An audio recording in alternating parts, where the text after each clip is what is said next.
City Council. Madam City Clerk, roll call, please. Councilmember Shropshire. Present. Councilmember Freely. Councilmember Atkins. Councilmember Ziegler. Councilmember Cummings. Councilmember Mitchell will not be in attendance. Councilmember Butler. Councilmember Martin Rogers. She is in the building.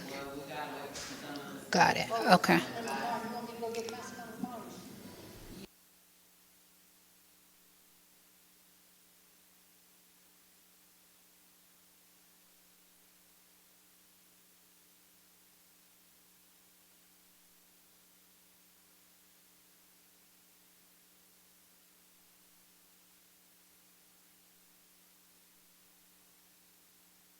What time are you leaving, Councilmember Butler? Unless someone else comes in, we'll lose quorum at that time. Oh, in 15 minutes, so I'm not sure what we can get done in 15 minutes, but we could start with the invocation. We have Councilmember Martin Rogers here, so we have 6. We'll start with the invocation by Reverend Kenneth Jelks from St. Stephen's Missionary Baptist Church, followed by the pledge to the flag. Please stand and remain standing.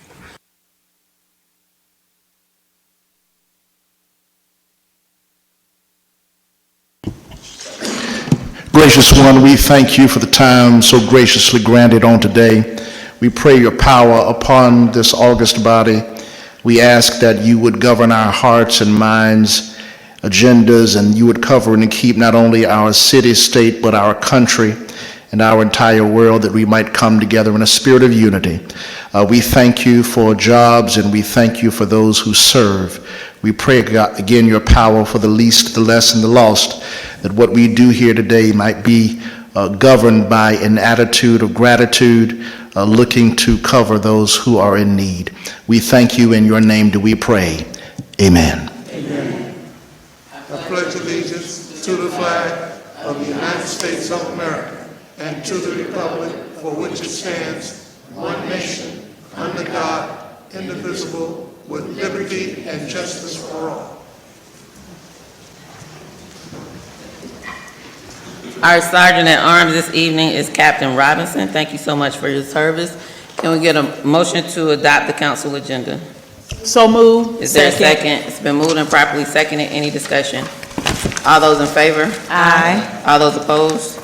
Motion carries. Next up is approval of the minutes from the November 17th regular meeting of the East Point City Council. Can I get a motion to approve the minutes? So moved. Second. It's been moved and properly seconded. Any discussion? All those in favor? Aye. All those opposed? Motion carries. We have no public hearings this evening. Do we have any public comments? Yes. Madam Mayor, can we also note the city manager is not here? Oh, yeah. We have 3 public comments this evening. All right, the public may speak during the public comment section of the agenda. The city clerk shall make the public comment form available. You're right, we have nobody from management here yet, but we'll keep going. The city manager, nor deputy city manager, nor do I see the assistant city manager, but we will keep moving with the agenda. The public may speak during the public comment section of the agenda. The city clerk shall make the public comment form available in the city hall lobby prior to the start of the meeting. All speakers must complete a comment form and provide a completed comment form to the city clerk between 6 p.m. and 6:25 p.m. prior to the start of the meeting. Subject may include any subject of choice. There will be a 3-minute time limit for each speaker. Should the speaker desire to give his or her time to another speaker, he or she may do so by notating what speaker shall receive the time on his or her comment form. Provided that the speaker giving his or her form that he or she gives all of the part of his or her time, up to 3 minutes to another speaker for a total of 6 minutes of speaking time. Speakers may address the council only once during the time of the agenda. Speakers must identify themselves and their address prior to speaking. Questions from the speakers may not be addressed during the public speaking section of the agenda. East Point residents will have priority over other speakers. There will be a total of not more than 60 minutes for the public speaking section of the agenda. Speakers may only address the presiding officer. Speakers shall observe all rules of decorum. No debate, disrespect, or obscenities shall be tolerated. The presiding officer shall rule any such individual out of order that fails to comply with the foregoing. Madam City Clerk, you can call the first speaker. Up first, we have Ms. Sandra Tennyson.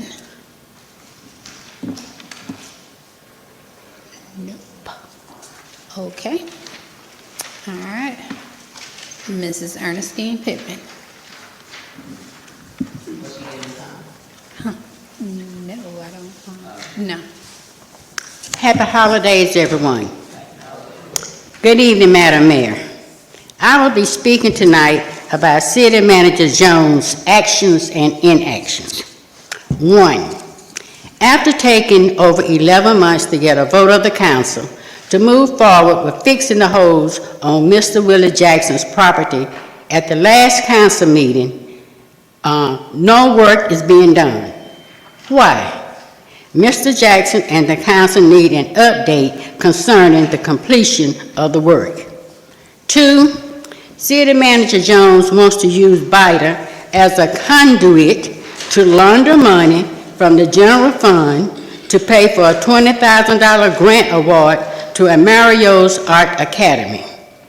He wants BIDA to administer the FASAID grant with city funding to comply with state law and to avoid concerns relating to the gratuitous clause. The awardee is responsible for $5,000, leaving $15,000 for a reimbursement that the city would pay out of the general fund. Since he copied the mayor and council on the email setting up this laundry deal, Mr. Jones cautioned his staff to limit two-way communications with them because of open meetings provisions. City Manager Jones has refused to pay $1,000. Let me go back to that one. Previously, City Manager Jones stated that he had met with, someone had spoken to him from GMA. I happen to know GMA attorneys do not give advice to cities who have their own city attorneys. They talk about policy. East Point, the city of East Point, is a nonprofit. BIDA is not a nonprofit.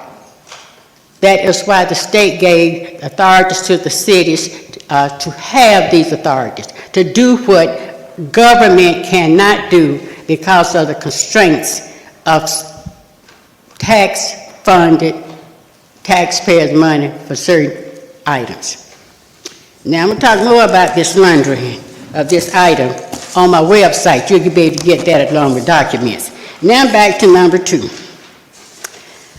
City Manager Jones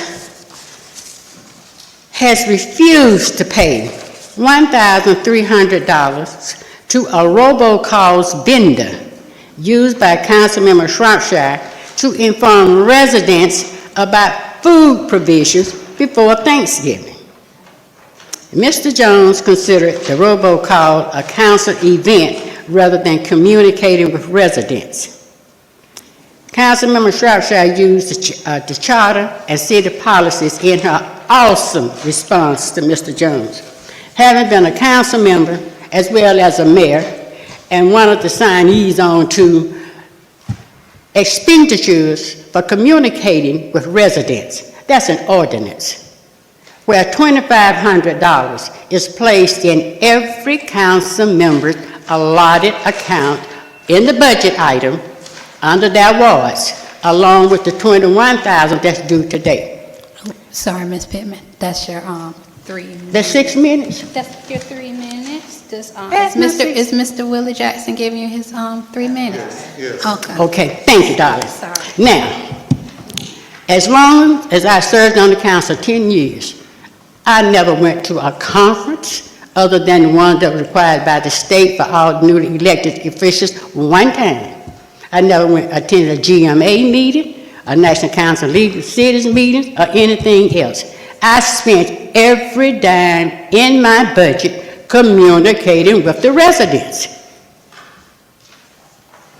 We passed an ordinance stating that we wanted local officials to be able to communicate with the people they represent.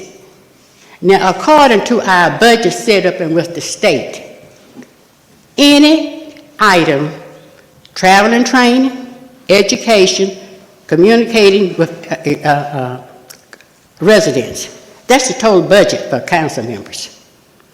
like under the budget departments, where you can transfer from one item to another within that department, so can council members.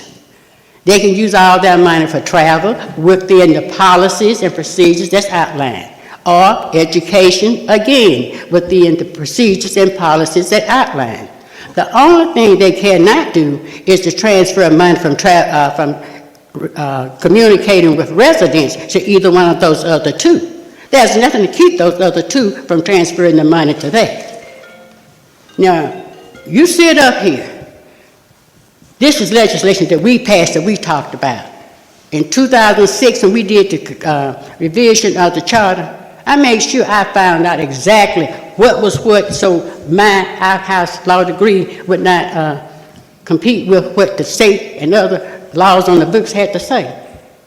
And according to them, why is that thing bugging? Oh, give me my minute back, second back there. According to them, our charter, it is the council that is the last word and the be-all in the city of East Point, not the city manager. The city manager does not do anything but make recommendations, and that's directly to mayor and council, and not this council member, that council member. It's mayor and council.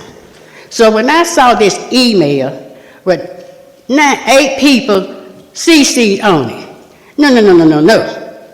The city council, mayor and council, supervises the city manager, not his staff. So his staff has no business having information that's being sent to the council about a concern that he has about a council member. Now, as far for paying this debt, the city of East Point Faith and Full Credit goes along with credit card charges, reimbursement, or what have you. The full faith and credit of the city of East Point stands behind any credit card charge. Therefore, we expect charges to be paid that comes to the city. Then, if you have a problem with it, anybody, you send it to the council. Only Thank the you. council can Thank say you, Ms. pay Pittman. or not pay. Thank you so much, Mrs. Pittman. You already owed me about 5 more seconds, though. I gave you some extra seconds at the end. Those are all the public comments we have this evening. Thank you so much. Thank you to everyone who gave public comments this evening. At this point, comments from council, 2 minutes each. Councilmember Martin Rogers. Yes, thank you, Madam Mayor, and thank you everyone who came out this evening for public comments. I just want to remind everyone in Ward D, and also Mayor and Council, that we will have our final Warm Wishes with Ward D community gathering on Saturday, December 6th, from 10 a.m. until 12 noon at the Word of Faith Love Center, located at 2435 Ben Hill Road in East Point, Georgia, from 30344. Again, it's going to be from 10 a.m. until 12 noon, and I'm asking that everyone who attends brings one non-perishable food item to be donated to a local pantry. Thank you. Any other comments from council? If not, I will remind everyone that tomorrow is the East Point mayoral runoff election. Tomorrow polls will open at 7 a.m. and close at 7 p.m. Every vote is critical to progress. Even though there's just one thing on the ballot, make sure you vote in every election. Tomorrow, you will have to vote at your assigned voting precinct. And there are, I think, about 5 different locations in the city of East Point, but make sure you go to My Voter page if you're not sure what your voting precinct is, because with the last census, we did some changes. There's been an election, but we also have a new precinct over at Camp Truett. So if you are not sure where to go, make sure you go to the My Voter page to find out what your assigned voting precinct is, and make sure you show up and vote. Every election is critical to progress, and please make sure you let your voice be heard in tomorrow's election. If you voted early, thank you so much for participating in the process. But remember, if you haven't, there's still an opportunity tomorrow to vote 7 a.m. to 7 p.m. at your assigned polling location. I know one is East Point First Malibu, I think is the Bowden Center, you have Jefferson Park Recreation Center. We also have St. Stephen's Missionary Baptist Church. We have Welcome All Center and Camp Truett. I think those are the 6. Am I correct, Madam City Clerk? Or 5. So again, tomorrow, make sure you know where to go and cast your vote in this upcoming election. I hope everyone had a great holiday, Thanksgiving holiday with your family in this season of Thanksgiving. I am truly grateful for each and every East Pointer and hope that you had an amazing time with your family and that we continue the season of thanks and giving back as we roll into the other holiday seasons. Thank you so much. Next up, we will have presentations and announcements. The first is the Georgia Association of Water Professionals, Georgia Section of American Water Works Association presentation of Water Distribution Excellence Gold Award to the City of East Point Water Resources in recognition of outstanding operation of water distribution during 2025. Mr. Jones. Thank you, Mayor and Council. We'll have our Water and Resources Director walk us through this item.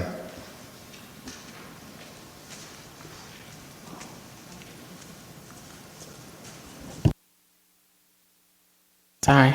Good evening, Madam Mayor and council members. Okay, so I'd like to introduce you today. Ms. Pamela Burnett is the Executive Director of Georgia Association of Water. Hold on just a moment. Did you know that Councilmember Butler left? Make sure you capture that for the minutes. Got it, thank you. I'd like to introduce to you Ms. Pam Burnett, the Executive Director of Georgia Association of Water Professionals.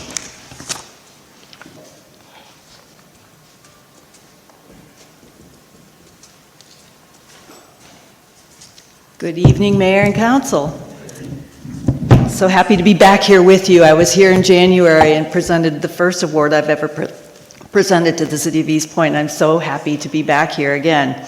I will try very hard not to say the same things I did before, but I would test you if I did. For those of you who may not know about GAWP, we are the professional home for nearly 4,000 water and wastewater experts in Georgia. These are the operators, engineers, utility leaders, and all the folks who keep the state's water systems running safely and reliably. We've been around since 1932, and our mission is simple. We support, train, and celebrate the people who protect Georgia's water. And today we get to celebrate you, City of East Point. At our 2025 Fall Conference in Athens just a few weeks ago, the City of East Point Water and Sewer earned the GAWWA, that's the Georgia section of the American Water Works Association, a national organization, was recognized for a gold award for distribution system of excellence with an impressive score of 95 or higher out of 100.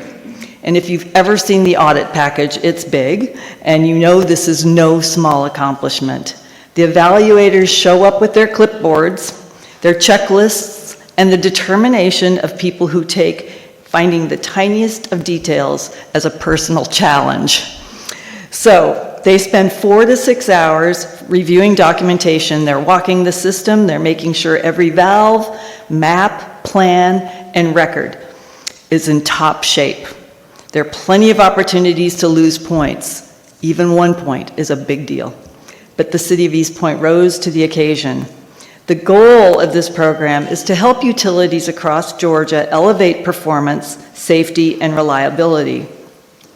The Silver and Gold Awards recognize this excellence, and 5 consecutive golds earn you platinum bragging rights. You are on year 2 in a row. And honestly, if you miss 1 year, you have to start over. So this is great, and I know that this group of experts behind me is really determined to hit that platinum status in 5 years. Melissa, if you could come up, I'd like to present this to you. And I would like to thank the entire distribution system team. Your work isn't glamorous, always, but it is critical. And you show up every day. You solve problems most people never know about, and you keep the water flowing. You keep the businesses going. You keep people healthy. This award reflects your skill, your pride, and your hard work. Congratulations, Melissa. Congratulations, the leadership of the city, on earning the Gold Award for the Water Distribution System of Excellence. We're proud of you, and you should be proud of yourselves, and your citizens, your residents, should be very thankful. Keep up the great work, and I'd like to present this to you. Thank you, thank you, thank you, thank you.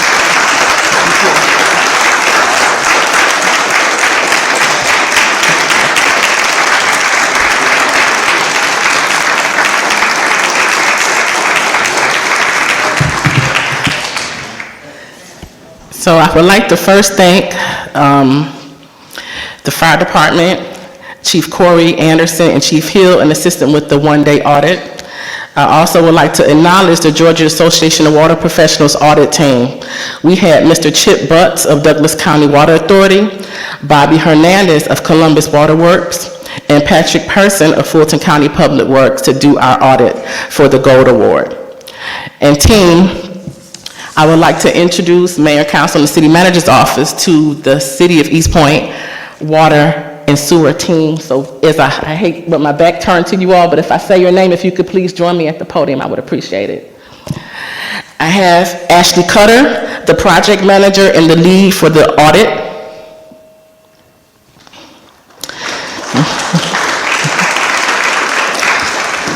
I have Gary McCoy, the water treatment plant superintendent, who is also the president of the Georgia Association of Water Professionals.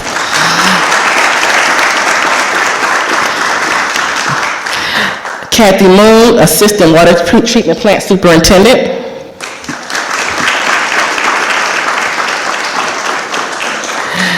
I have Anthony Presley, the construction superintendent.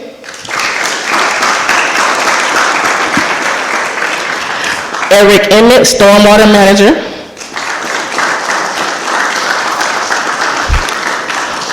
Cody Huddleston, the water treatment plant maintenance supervisor. Ramon Frazier, meter repair manager. Marvin Wells, interim construction manager.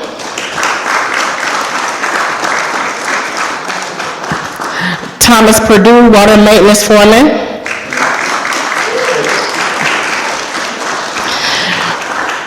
Rashia Cameron, system control technician. Joseph Christopher, sewer foreman. JaVale Johnson, meter mechanic. Michael Cofield, meter mechanic. Dante Davenport, meter mechanic. Jontavius Wilkerson, meter mechanic. James Glanton, meter mechanic. Kevin Niles, field tech. Mike Russell, field tech. Brian Matoya, field tech. Elijah Parr, field tech. Kareem Mohammed, field tech. And William Bullock Jr., field tech.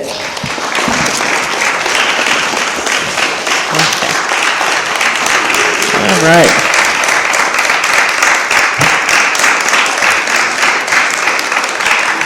All right. So team, I want to personally thank each of you for the incredible work that earned the City of East Point the Georgia Association of Water Professionals Gold Distribution Award.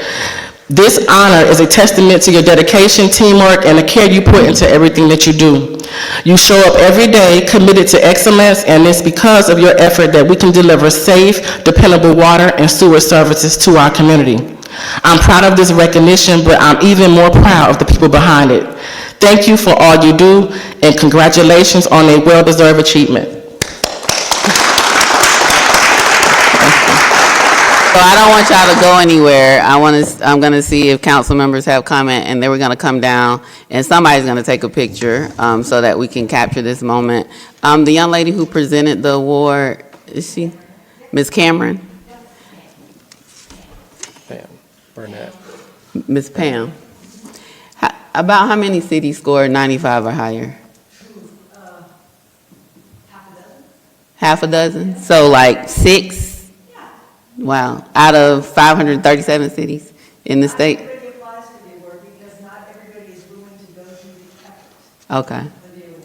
And that is, once you apply for the award, you're pretty sure you're going to be able to achieve it. So we're one of 6 in the state? At least. Thank you all so much. I'm going to see if someone else has comments, and then I'll go last. Councilmember Cummings, Councilmember Atkins. I won't talk a whole lot, I have a sore throat, but I just wanted to thank you all, congratulate you. Like I always say, you guys are our foot soldiers, our boots on the ground. Without you all, the city does not run. So congratulations. I truly, truly, truly appreciate all that you guys do. Continue the good work. Thank you.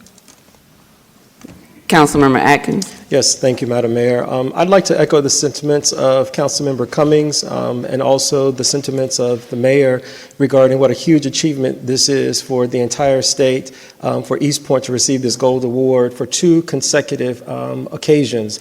So, Mr. McCoy, I'd also like to thank you for being a member of the professional organization GAWP and making sure that you're representing East Point well. Each and every one of you, I just want to thank you for your service and making sure that we get clean water, and that if we have issues with those, that your response to that is swift and efficient. It is greatly appreciated, and I'm looking forward to the next 3 gold awards so that we can get that platinum bragging right. So thank you very much. Councilmember Martin Rogers. Thank you, and I mean, I'm going to echo the same sentiments as the people who spoke before me. Thank you so much, Director Echevarria, I'm so sorry, and your staff. I mean, you've done amazing work in East Point. Thank you so much for bringing this award home to us again. But just most importantly, as she said, going the extra mile, because when you know that you know. So thank you so much to you and your team for helping us to have, number one, clean, safe drinking water, but for also putting the city of East Point on the map. So thank you. And I could mention, the other things that you've done with the grants and the funding, everything that you've brought to this city as far as, the money that the city has received as far as our infrastructure. But thank you so much for everything that you and your entire staff are doing. Thank you so much. Councilmember Freed. Councilman Shropshire was first. I just want to say congratulations as well on an award that's well-deserved. When you work in things like water in a country like the U.S., people just take that for granted, that when you turn the water on, it's going to come out and it's going to be clean. So your work is not often recognized for how important it is, so congratulations. Thank you very much for your hard work. Councilmember Ziegler. Thank you, Director Echevarria, and to your entire team for your hard work and dedication to the city. We all know that it's not easy, and thank you so much for everything that you do for the city. Thank you. Councilmember Shropshire. Thank you. Thank you, Director. I'm not going to try to pronounce your last name. For your hard work, your leadership, and for your team. Because of you, the city has always been on the move. You and your team put in hard work.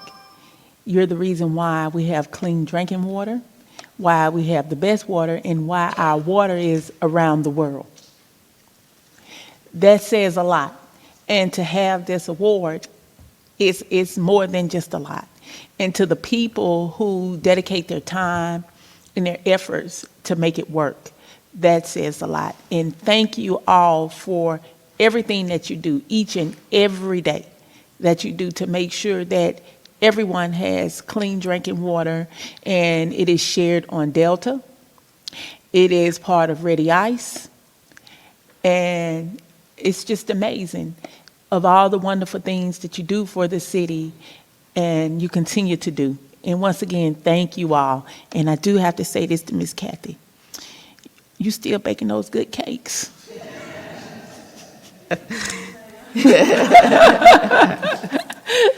Thank you. Yeah, I echo the sentiments, but I'll start with Director Echeverria. Your leadership of this department is par none. Like, you have set a standard that exceeds expectations. We have received funding.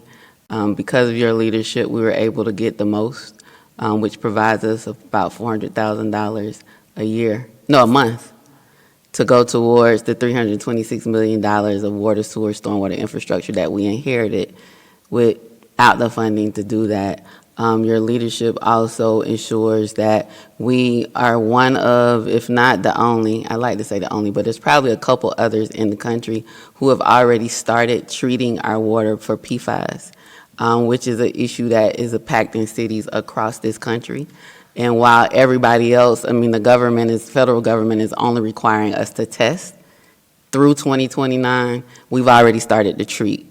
And that's important because, as Councilmember Shropshire says, our water goes around the world. Ready Ice is headquartered in East Point, and every Delta flight has Ready Ice on the flight. So it goes around the world. Also, we sell water to College Park. They sell it to Coca-Cola, and that Coca-Cola distribution facility in College Park that makes Coca-Cola products. All of those products have some East Point water in them. They go around the world, right? So I take pride when I see the Sunny water, because I'm like, it's probably our water. It's good. But really, your leadership, the leadership of your leaders and executives within your department, the staff, I'm always reminded when it's raining or when we have an issue, I'm at home. Y'all are in the elements, sometimes in trees, like trying to find paths and find ways to restore water in the most cost-effective and efficient and quickest manner, and that does not go unnoticed. I am greatly, greatly appreciative of what you do to ensure that we provide clean, safe drinking water. That is a fundamental right. Like, if it's not clean and safe, we got a problem, right? And the leadership within this department is excellent leadership. It is leadership to be modeled, and also leadership to be supported and recognized as we continue to make sure that we provide clean drinking water to the city residents of East Point and our other customers and businesses that we serve. And so I don't even understand. I know when the water, turn on the faucet, the water come out. And if it doesn't, y'all gonna make it come out. If it's brown, y'all do something to make it clean. And if there's an issue, y'all deal with it. But I know it's not that simple. It is very complicated. And it requires a lot of expertise, dedication, and commitment. And the reason why you all do such a great job is because you care. So yeah, you understand that it's a service, but I feel like you all care about the people we provide the service to. And so I want to say thank you to each of you for your service, for your dedication, for your commitment, for working when we're sleeping, for being out there in elements that sometimes might not always be, ideal, but you do it anyway, and it does not go unnoticed. Thank you to each and every one of you. And so now we're all going to come down, and thank you again for acknowledging us. I know we had to put in the work to get the gold award again, and with this team and with the staff and our leadership, we'll continue to not only just get awards, the awards speak to the impact that we're having by the water that we're providing. So we're going to come down. I would like for you to be in the picture as well, Ms. Pam. And we're going to take a picture of all of us together, the entire water department team and council. Hopefully the city manager will come down as well and join us. I see the deputy city manager here as well. We might have to borrow somebody to take a picture. Madam City Clerk, we can do that.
Next up, we have the Teacher's Closet, Councilmember Martin Rogers.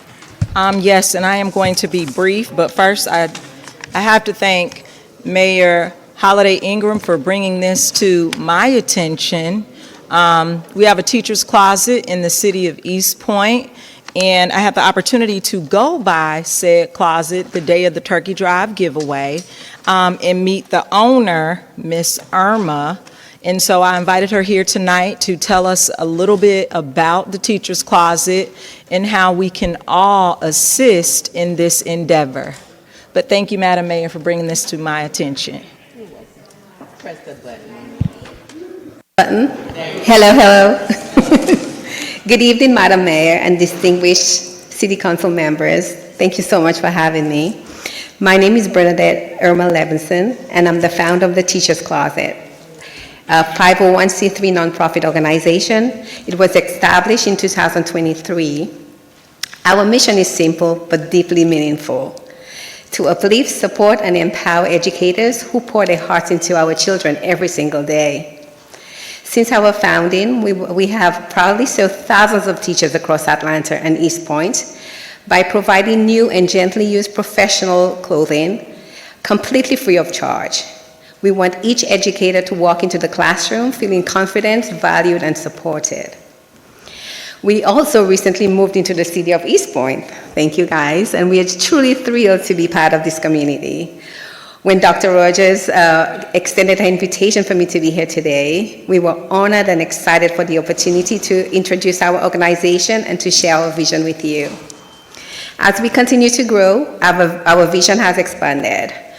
We are working to create a dedicated teachers' wellness and resource space right here in East Point.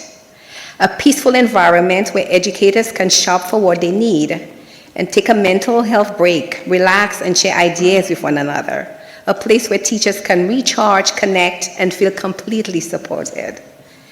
To move this vision forward, we're respectfully asking for the support of the city of East Point.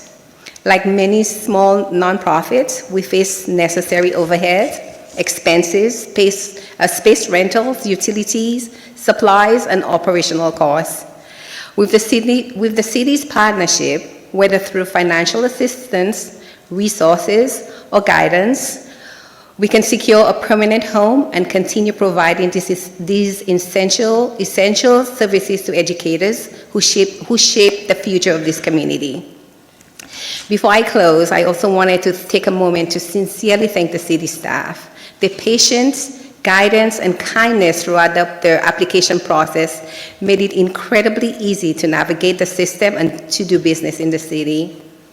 Their support truly reflects the city of East Point, the community focused, welcoming, and committed to lifting others. Madam Mayor, City Council members, supporting teachers is supporting East Point. When educators thrive, our children thrive, our community, our families thrive. The city and our city, entire city grows together, Thank you for your time, your leadership, and your consideration. I look forward to the opportunity to partnering with you and in serving the incredible educators of East Point and the entire city of Atlanta. Thank you so much for having me. I also wanted to add, thank you, sorry, that's okay. As a fundraiser, we are hosting a fashion show this coming Sunday, and it's in the city of College Park, and all the information is on our website, theteacherscloset.org, so anyone who's interested in purchasing a ticket, please do so. It's helping the cause. So thank you so much for having us, and it's just so exciting to be in East Point, so thank you. Good night. Hold on just a moment. Oh, I'm sorry. Is there any other comments? I'll go back to Councilmember Martin Rogers. No other comments, I'll make some and then. All right, if you could just tell us your location, your hours of operation, and hours of operation. That would be helpful, and your website, telephone number, all of that information. Okay, so we are located, our address is 1526 East Forest Avenue. And our hours we open at 10 to 2, and we're here during the school year, Fridays and Saturdays at 10 to 2. But in the summertime, when teachers are out of school, obviously, we will be open 3 days a week from Thursday, Friday, and Saturdays. Because we find that teachers do not have the time on a weekday to come shopping. Saturdays are our busiest days. As you probably remembered, yes, Mrs. Rogers, that it was so crowded this past Saturday. It's just crazy, and it's the line for teachers coming to shop is just incredible. It just shows you the need that is needed, and it's just, it's just amazing to see. And it's not, the center we have right now is just not, teachers are just not coming to shop. You can see the interaction and just the way they walk into the shop and they come in all shy and they're just wondering what to do next. And then, we help them out and we give them the clothing and we ask them to try it on. And just to see the expression on their faces when they get out of the dressing room. I mean, they were dancing with that little shy dance that you do when no one's watching, as, my friend Joya said. It's just truly incredible. And it's just a great feeling. Yeah. How many items do teachers receive when they come? Teachers get to receive three complete outfits, and I mean like a complete outfit once a month. They're allowed to come once a month and get the outfits for the classroom. And during the time that they are there, we get to interview them. I would call them out just to get a feel of the environment. I just want to know how they feel about the whole space, and then just the comments that we get is just so fascinating. Some of them have said the outfits have just helped their confidence in the classroom, and you hear all kinds of stories that people just cannot afford the outfits because now they were asking teachers to dress a little more professional in the classroom. But they're not realizing that, as we all know, teachers are not getting paid that much. And most times they spend money out of their own pockets to buy school equipment, school supplies for their classrooms. So it's, their budget is just very slim. And the teacher's closet is just here to ease the burden off them a bit. Moving forward, we want to be in a position where we can offer even a little more to teachers. We want to be able to give them school supplies. But it will take time. And with everyone's support, I think we can get there. Well, thank you so much for choosing East Point for the Teacher's Closet. I don't see any other council members in at this time. Tonight when we saw each other, Ms. Irma reminded me that she was Nia's after-school teacher when she was at Woodward, I think when she was in second grade or third grade. Yeah. Nia's now in the 10th grade. I know, it's unbelievable. I hope your fundraiser exceeds expectations and that it does really well. Thank you. Unfortunately, I won't be able to make it because Nia got invited to a softball camp at Mississippi State. Yeah. So we will be there this weekend. But I pray that your event exceeds expectation. I appreciate all that you're doing to bridge a gap, right? So this is a gap that you realize existed, and you're meeting that need and bridging that gap for teachers. And we greatly appreciate your service, your commitment, and dedication to our educators. Thank you. And I mean, we greatly appreciate just your staff making it so easy for us to be here. I mean, the application process was just so smooth, and the staff was so helpful. Someone came back from their desk and came out and just helped me throughout the whole process. It was just amazing. So thank you, guys. I mean, it's a reflection of all of you. So thank you. Yeah.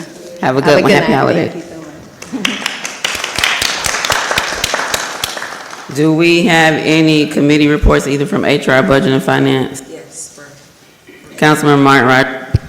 Yes, very briefly, the HR committee did meet on November 20th, 6:08 p.m. Councilmembers Freely, Cummings, myself, HR director, and there was a stand-in from the city clerk's office. I can't get it. Shania. We have completed all of the direct reports evaluation instruments. That means for the city manager, the clerk, the judge. We did work on the city attorney's instrument, but all instruments are complete and finalized. And they are ready to be. The only one that would be recommended to council would be the city attorney.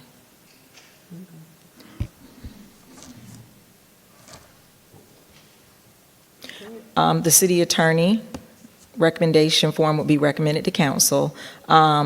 We also discussed a tracking mechanism and also possible evaluation dates. The meeting ended at 7:04 p.m. Councilmember Ziegler. Yes, thank you. We have not had a budget and finance meeting since September due to a lack of quorum. And so I'm hopeful that coming in December, we will have quorum to be able to have a meeting. Thank you. We have no consent agenda items tonight. Next up are agenda items. First item is a facade grant update. Can a motion to open the floor for discussion for discussion on the facade grant update? So moved. Is there a second? It's been moved and properly seconded. Any discussion? All those in favor? Aye. All those opposed? Motion carries. The floor is open. Councilmember Shropshire. Thank you. I had this put on the agenda because I do have some concerns and some questions in reference to the email that was received by the city manager relating to the facade grant.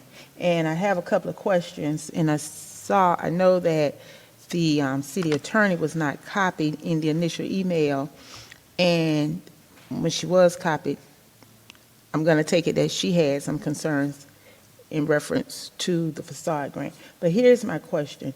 Mr. Jones, you stated that you had talked with GMA, and I guess they gave you some kind of guidance to move forward or how to work around the process. So my question is, who in GMA did you speak with that gave you guidance on how to proceed or how to circumvent the process with the facade grant? And do you have their name and number and any emails or anything? Who did you speak to with GMA that gave you that guidance? So that conversation happened at Tampa at the ICMA conference, and it was an in-person conversation I had. I can certainly look into the person I spoke with, but I wanted to characterize because I think you had said that it was a loophole or getting around or something like that. This is a process that many cities have used because the gratuity clause has been a challenge for other communities, and this was a recommendation to invite city partners who have longtime partnerships to get out programs. And this is something that I had expressed that I was very surprised that was being done in Georgia, because things like facade grants has been done in every single community that I've been involved in my 25 plus career. So just wanted to clarify, it's not something that is suspicious or suspect or anything. It's a process that we typically use in bonding, processes that we use in many things when we are doing city benefits. You partner with your partners, and this was a practice that was shared with me at that event. So my next question is this: have BIDA already met? They have a meeting this Thursday, and they have not considered this to this point. So basically, the funds was committed without BIDA having a meeting or accepting the funds. And also, and I don't have the email in front of me, but that I have some grave concerns, especially when it comes to the procurement process, as well as any money that is being obligated from the general fund that has to be approved by council. And in your email, you said that council did not have to approve that, but yes, they do. Any money being obligated has to be approved by council, especially when it's coming from the general fund. So just to kind of remind the council, the funds that we're talking about is a part of the facade grant. It was awarded. This particular awardee was sent a award letter. The funds generated for this program started out of ARPA dollars. The ARPA dollars have been expended, and the award letter had already went out, and so general fund would be needed to basically make up the difference between what monies that we had left over from ARPA and observing the award that had been approved by council. So the award has been approved. There's been no rescinding of the letter or the award. We're just trying to find out how to make that happen. And as those awards were coming forward for council, for the mayor's signature, it was then brought up that, hey, how do we do this? This might be an issue with the gratuity clause, and that's what generated research into how to make the program continue to work. It should also be understood that the budget also approved the program to continue in the next fiscal year, which would all be general fund. So the process of how we need to figure out how to make this work is going to be a process that's going to have to kind of be a test item for a wider project as we move forward with continue this project or this program. I'm going to ask the city attorney to give some clarity on this whole situation, because in the email you said that you would something about reimburse the general fund for the funding. So I'm going to look to the city attorney to give us some clarity.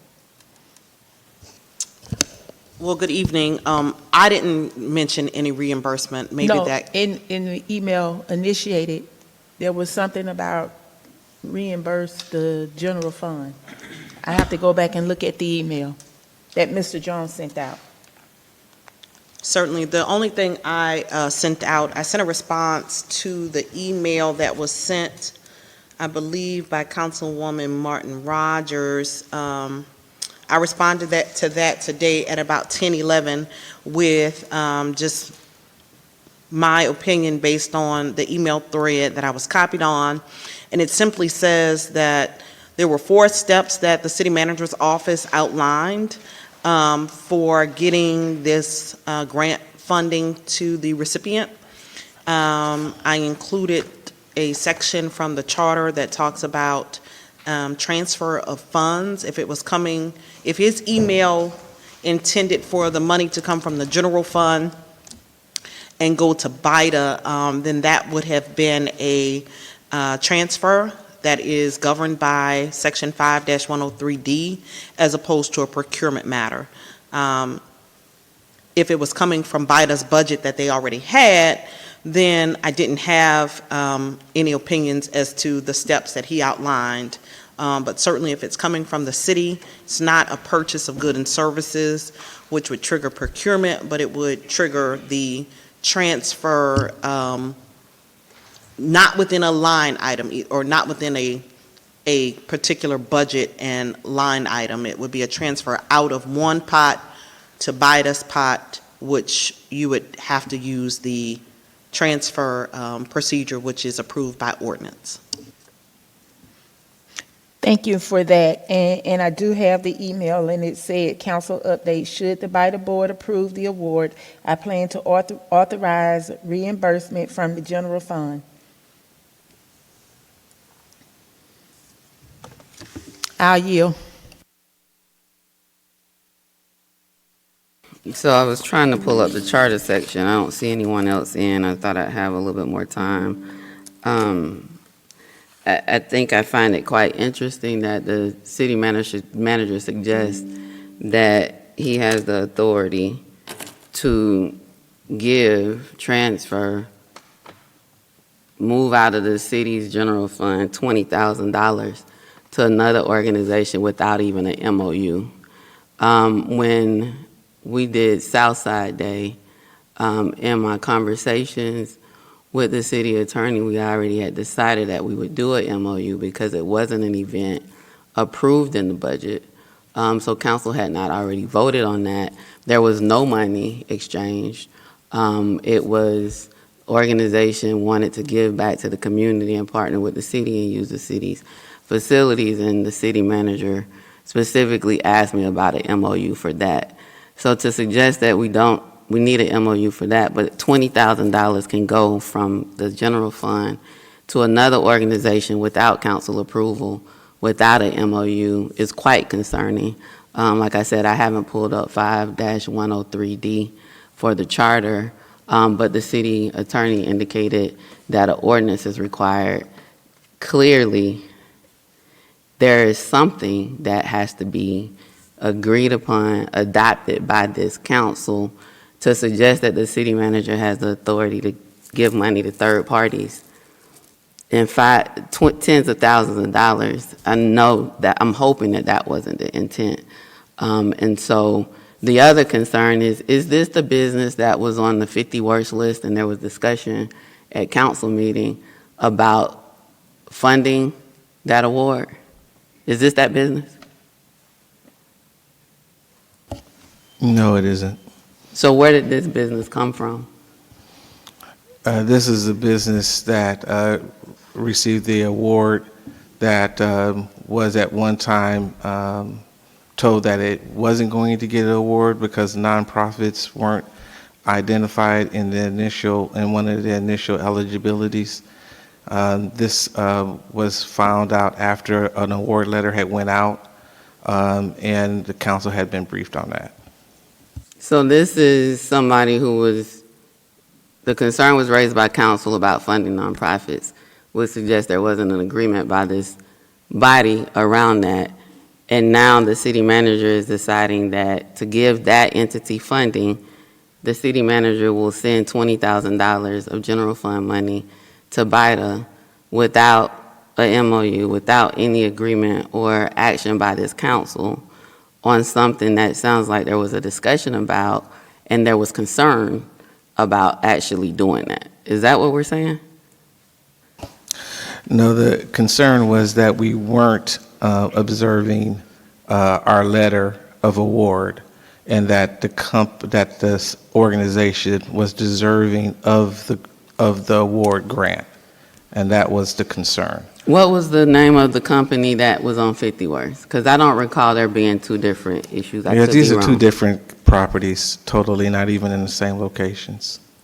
So there were other businesses that applied for the facade grant that were denied and didn't get anything.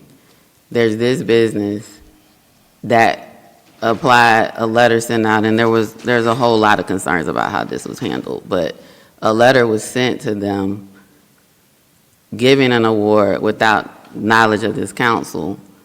And then when it came to council, there was concern about the fact that they're a nonprofit. So how are we now funding something that didn't get approved by council? This is not ARPA funds. These aren't ARPA funds. It did get approved by council, is what I'm saying. Mr. Jones, I'm talking. Okay, sorry, you're getting confused. These are not ARPA funds. We're talking about general funds. We had a $600,000 facade grant with an application process and evaluation process and all the things. Where does this come from?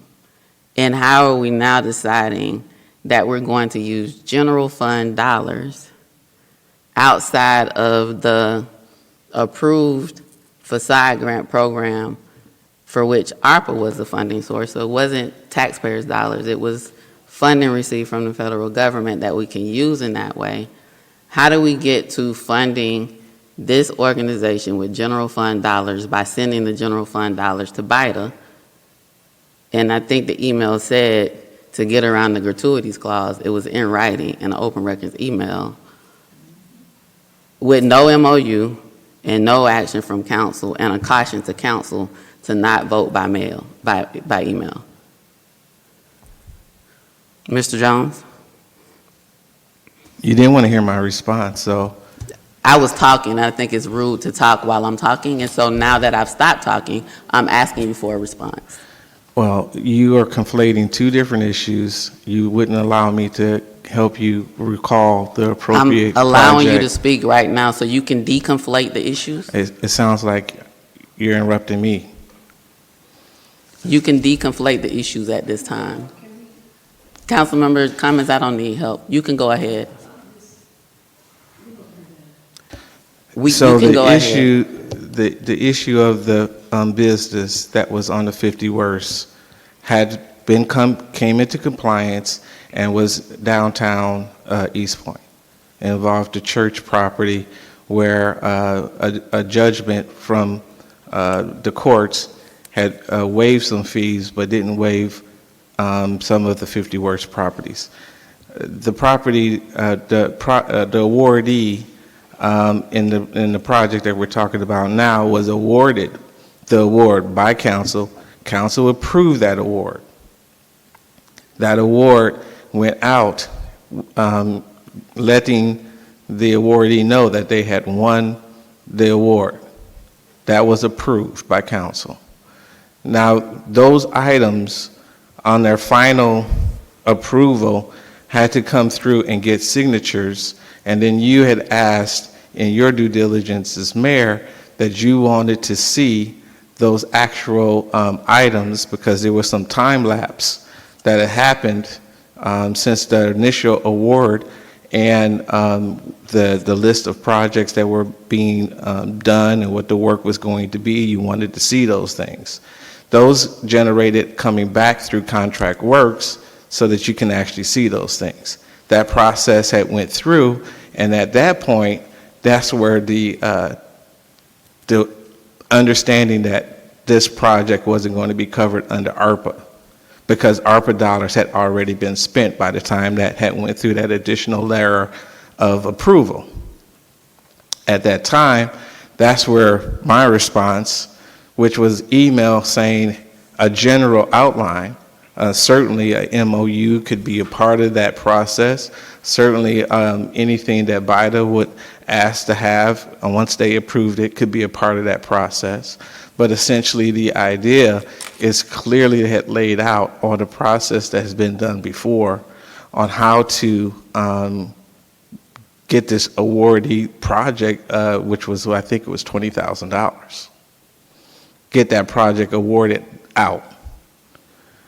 It just so happens that we approved the continuation of the facade grant program after ARPA dollars will have been all gone. We did that for the next fiscal year as a part of the budget process. That budget process will have to be implemented without ARPA dollars. It would be general fund dollars. So the process on whatever we do for this one project is going to have to be the same process that we'll need to do for the program moving forward.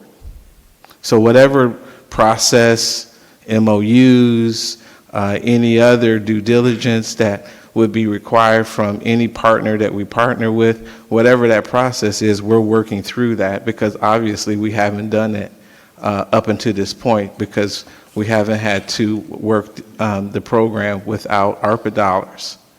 So now that we are, we'll have to figure out exactly how the mechanics of that will work.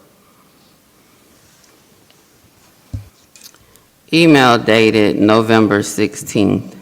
Direction on facade grant contracts to the Economic Development Director, Maceo Rogers, and Regina Carter, CCing the Deputy City Manager, Assistant City Manager, someone named Jermaine Cheney, Jasmine Cheney, Aaron Rogers, Taffany Guffey, Tahita Muhammad, the mayor and council members from the city manager team regarding the Mario's Art Academy facade grant.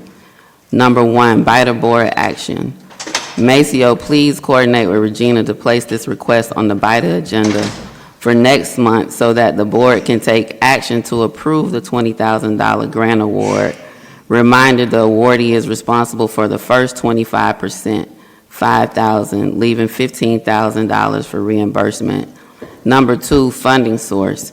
As previously discussed, these funds will come from the general fund, not ARPA.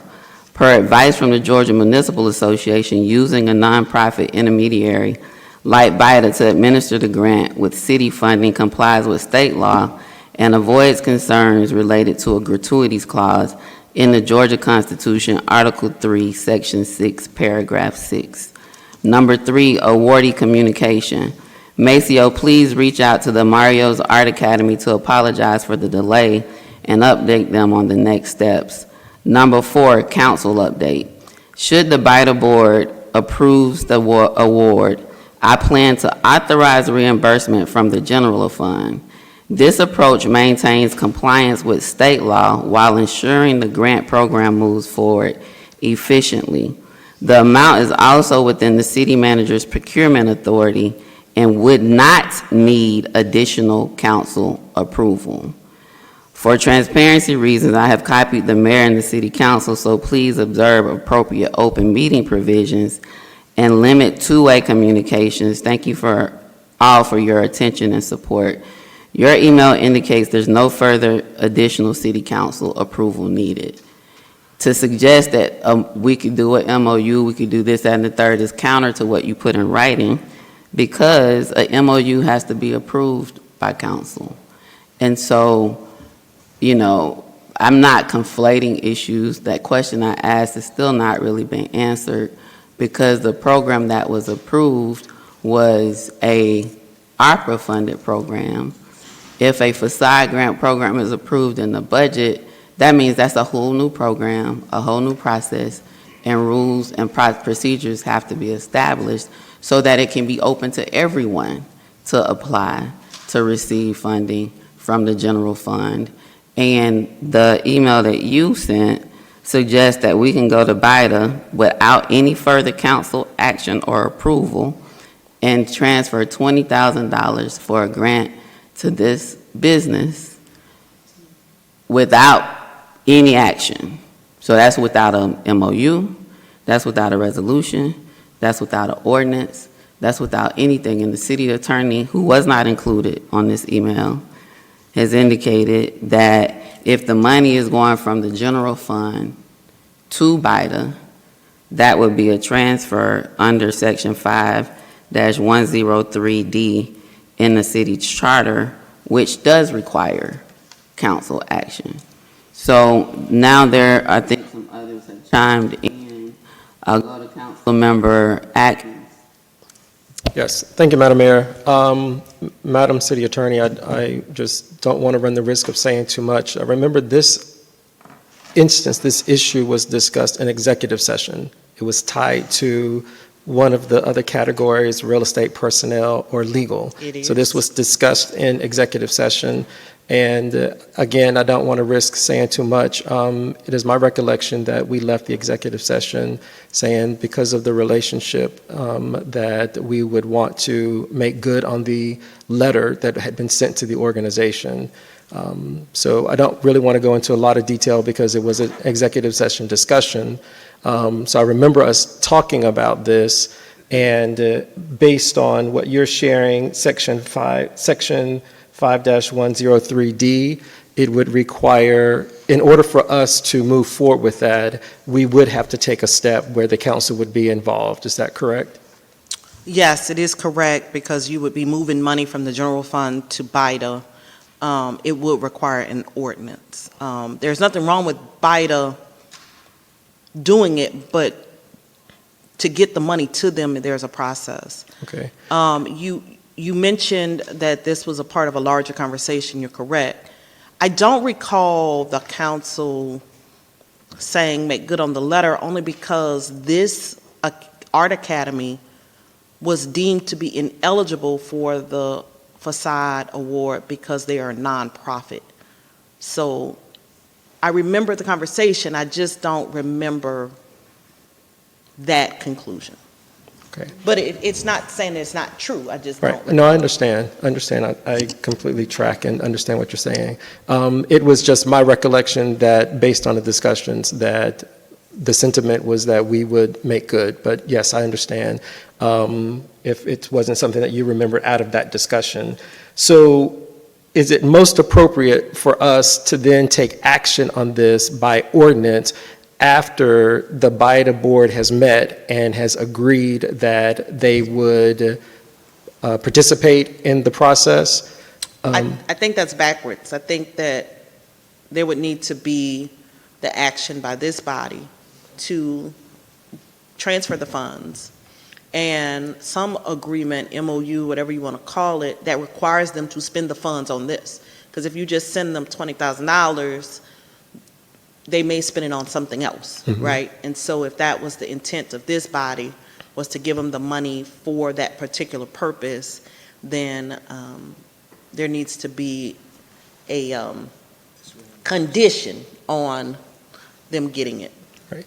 And the reason that I was asking the question about, in terms of sort of the chronology, what order we should go, is if we took action tonight and passed an ordinance for that, but at BIDA's meeting, they decide that they don't want to be a part of that, then what the ordinance states that BIDA will be that partner. So if BIDA then makes a decision that they don't want to be a part of that, then perhaps we look at another entity, DDA or another entity that's a part of the city. So that's the only reason that I was asking if it would be best for us to have it on the BIDA agenda and BIDA makes a decision, and if they do make the decision, then we then solidify that with an ordinance that then would allow the funds to go there for the purposes of fulfilling this grant proposal.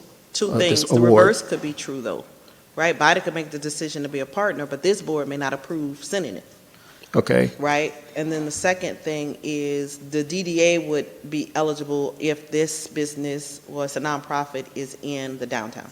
Gotcha. All right. Thank you for those. Because that's their boundaries. Yeah.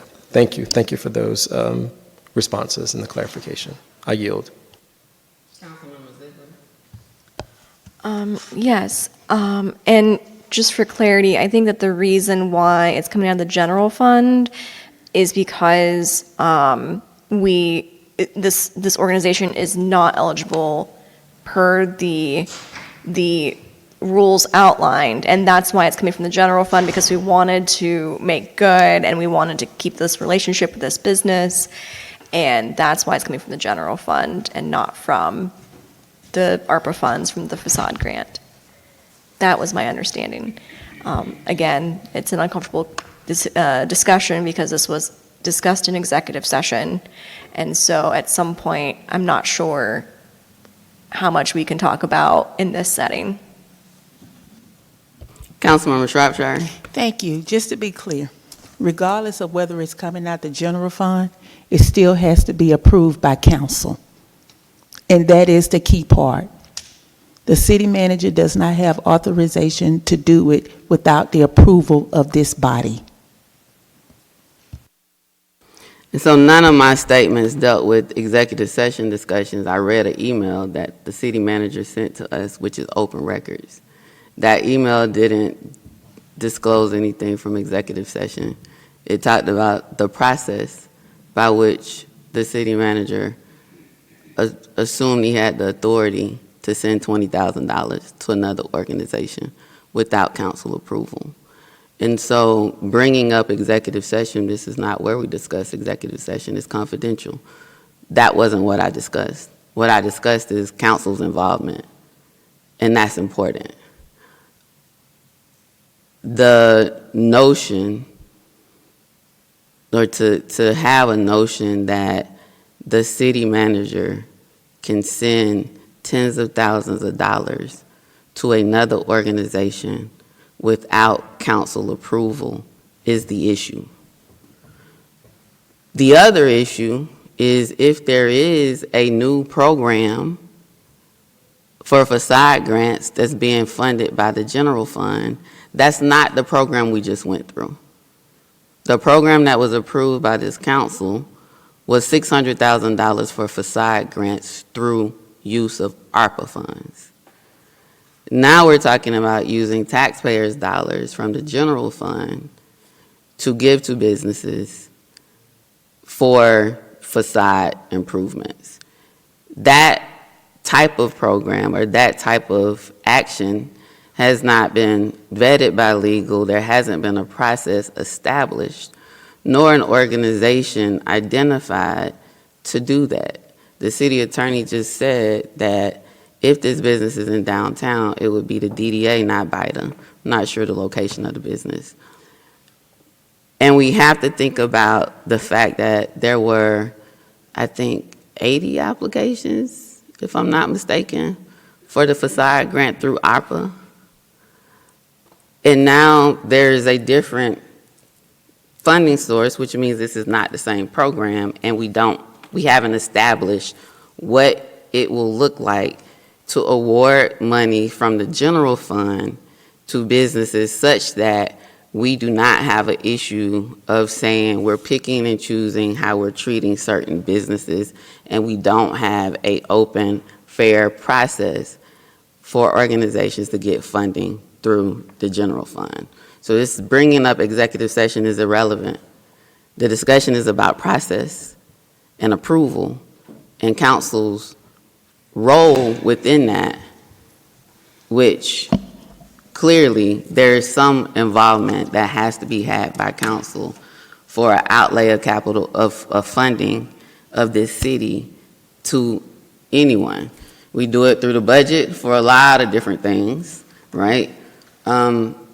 But what was in the open records email said these are the steps and no council action is needed. No further action from council is needed. No other council approval is needed.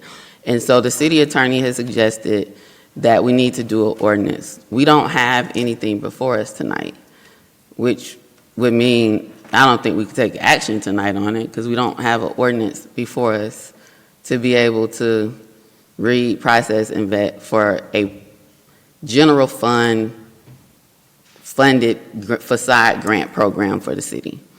So the question is, city attorney, is that something you think you could have for council to review at the December 8th work session? Or does it need more time and it goes to the January work session? Like, when can, if that is the desire of council, it sounds like, not sure who this organization is again, but it sounds like there's a desire to have a general fund funded facade grant program by ordinance. When do you think that could happen? I know you'll have to work with the city staff, operations side as well. So if you're asking for a program, I would not have that. If you're asking for an ordinance that says East Point City Council is transferring $20,000 to BIDA, I can draft that quickly. But a program for a facade grants that is funded through general fund, A, I don't think that's a legal responsibility, and B, no, I cannot have that by the 8th. So thanks for that clarification. Any program has to be established by staff for legal review or conversation on. And so if you think this can be done by an ordinance that says the city is going to send $20,000 to either DDA or BIDA, whichever has the jurisdictional authority, are you suggesting that that could be placed on the December 8th work session agenda, or do we need more time? So let me reverse what I said earlier. You know, we talked about, and I heard from you guys about a MOU or the absence of one. If this council approved an ordinance to give $20,000 to BIDA and told them to spend it to pay for the facade grant for this nonprofit, I think that would be a skirting of the gratuity clause, right? I think that if BIDA so chose to use the money in that way, and we've probably already tainted this, then that would be BIDA's choice on how to spend the money. And then BIDA would need to have a facade grant program on how they spent money, whether it was their money from whatever they do or money that they got out of the city's budget. But the program would be theirs, not ours, because it would be them that would be managing the funds for whoever the recipients are. So I reversed what I said about whether or not just a transfer would cure the problem. You could still transfer it. There's nothing wrong with giving BIDA money, right? They then need to come up with the program. They then need to come up with how they will expend this transfer of money from the city.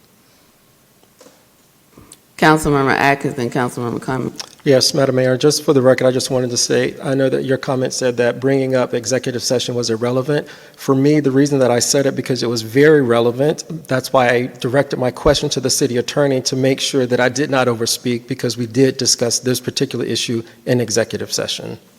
Thank you. Councilmember Cummings. Thank you. So I know we're talking about transferring potentially the $20,000. That's a total award amount of $20,000, correct? But they're responsible for the first 25, so is it actually 15 as opposed to the 20,000? I just want to make sure that we're clear with the numbers. I am not 100% sure. I know it wasn't more than $20,000. This item I was just aware of today. So staff hadn't had a chance to really prepare exactly what this item was talking about. So, so again, this just got on the agenda today, so I'm not prepared to know exactly what the actual amount was, but I know it wasn't over 20,000, as my memory serves me.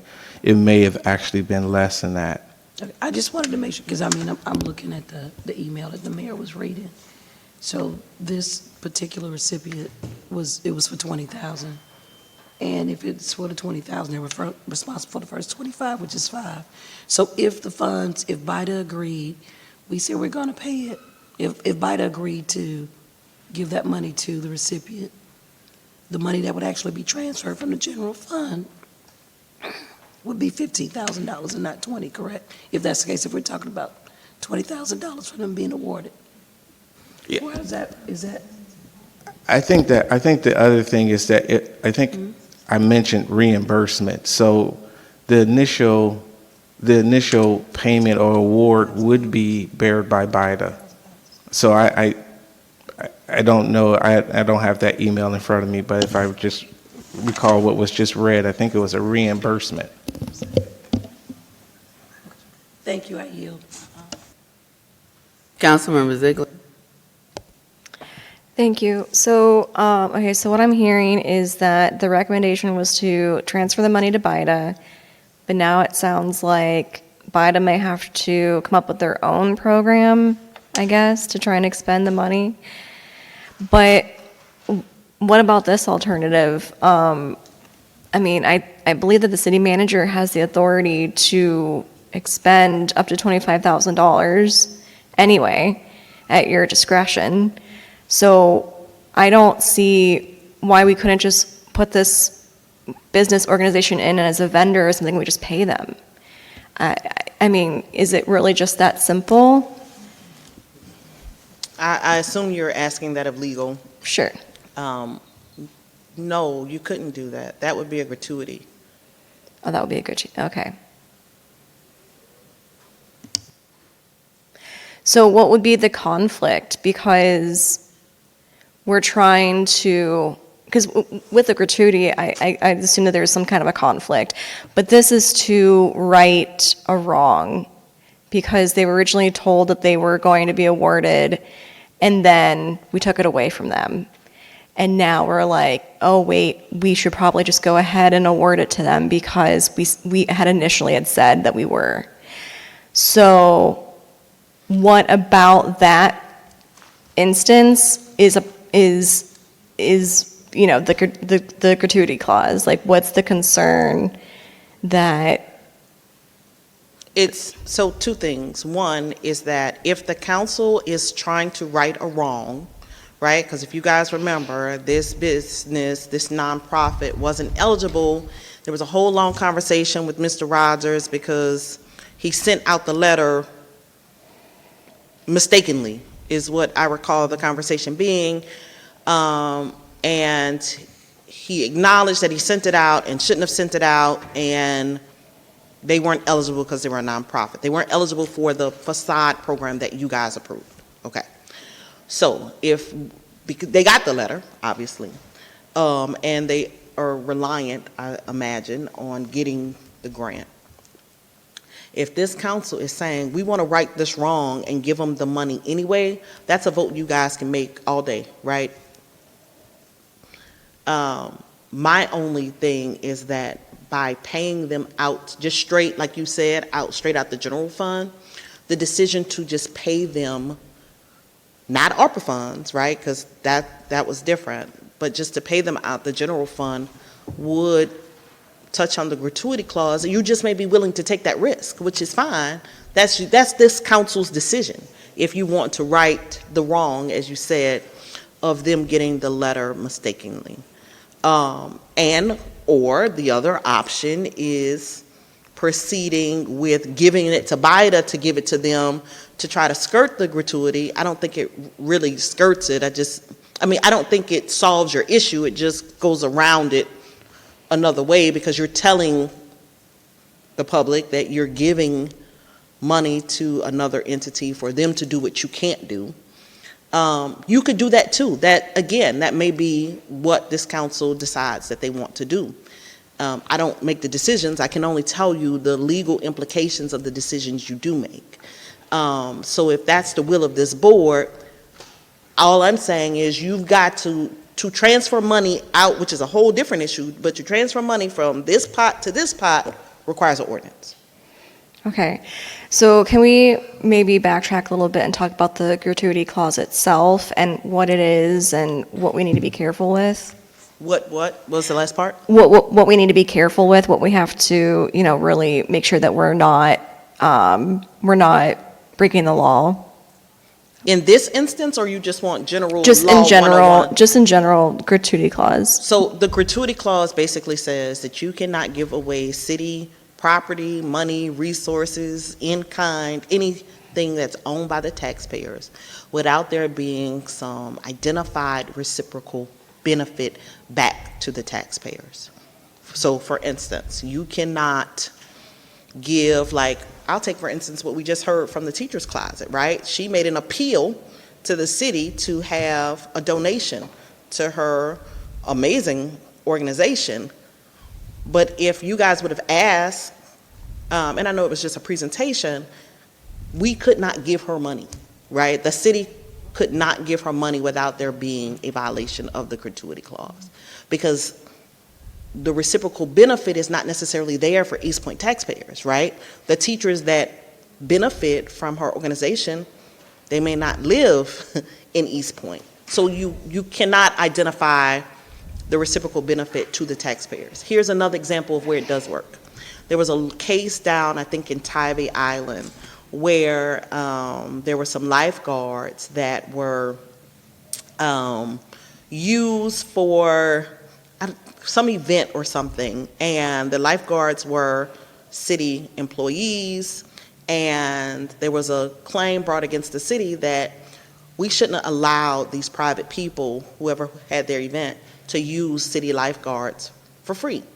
The court came down and said that, no, the reciprocal benefit is that event was open to Tybee Island residents and the lifeguards were there to potentially save lives. It was okay then, because there was an identified benefit back to the taxpayers of the city. Okay. And I would argue that this whole facade grant is benefiting residents, right? We are beautifying these businesses so that so it's more attractive for people to go and patronize, and all that means sales tax money that we really need. I guess I'm struggling to find the conflict or the risk in the gratuity clause in this case, because the whole facade grant is created so that it benefits us. And the only thing that is, that they're not, that has made them ineligible is their nonprofit status. But it's a business here in East Point, and that in itself benefits East Pointers.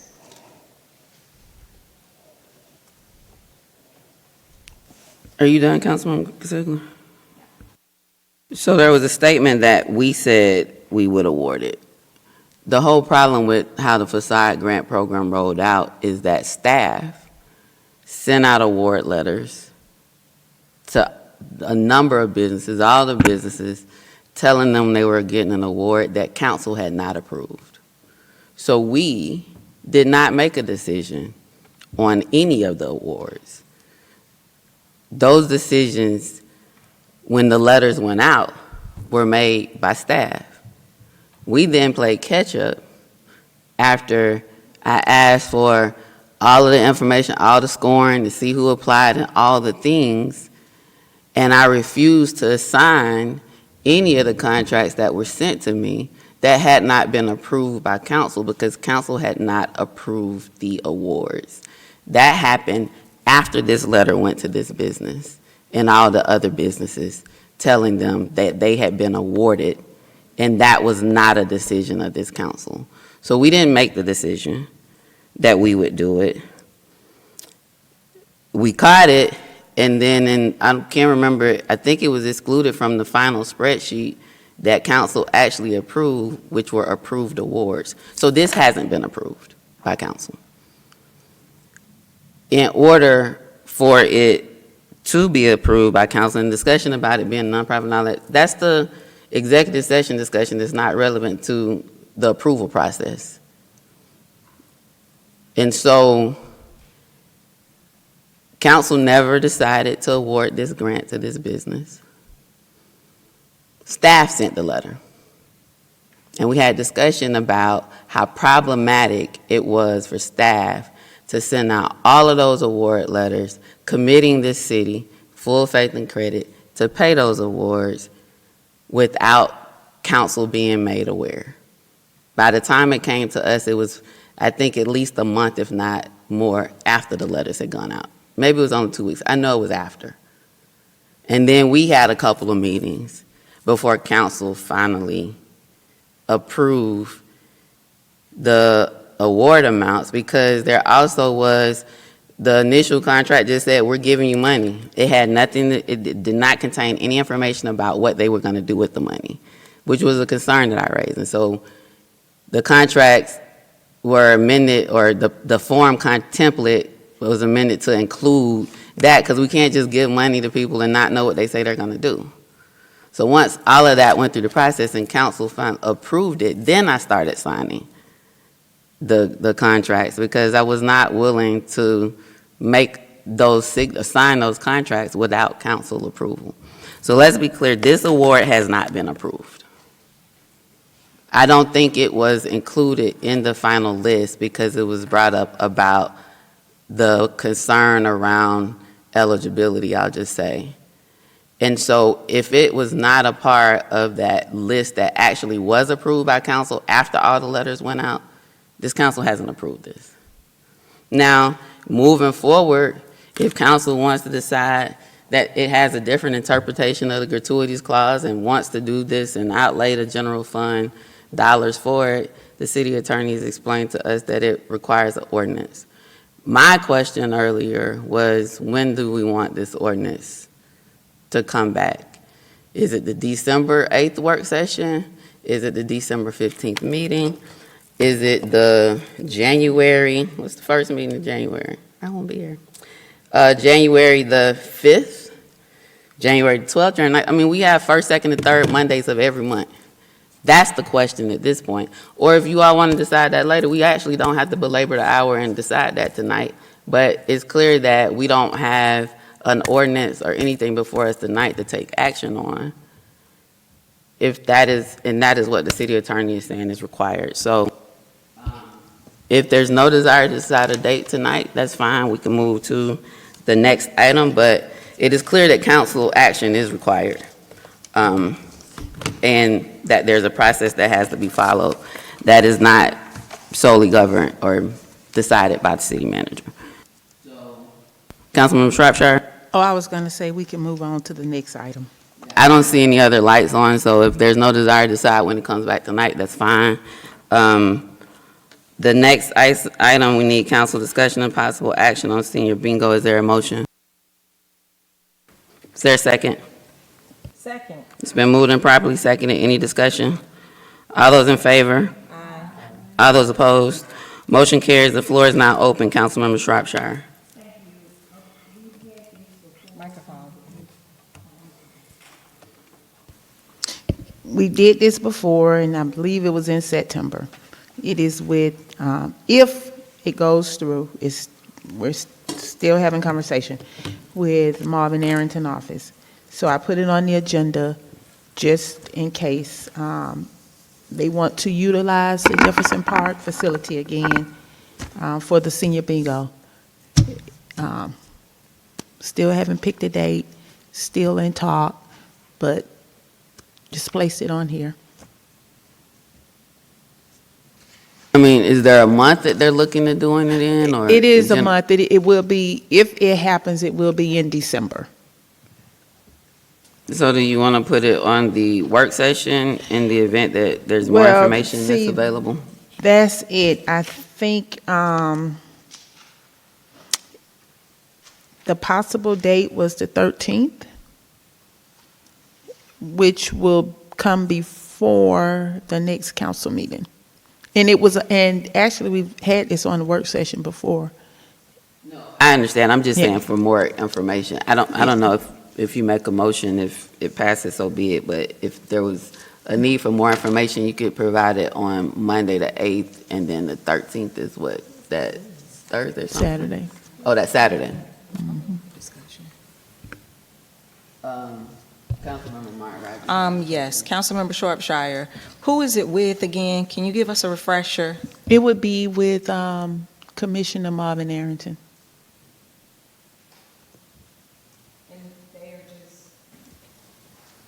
You are looking to utilize the Jefferson Park Rec Center for senior bingo? Yes, Okay, for December 13th.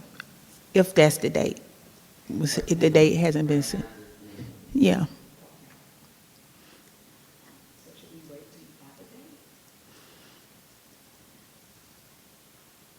I mean, we can. I don't see any other lights in for comments, and so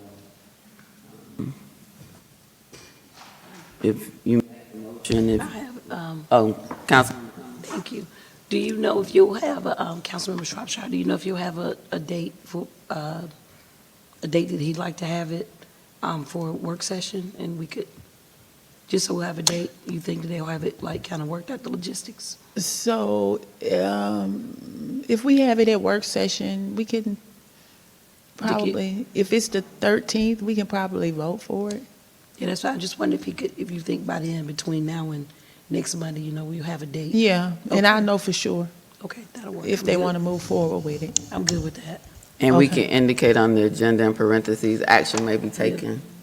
Yeah, I'll know for, okay.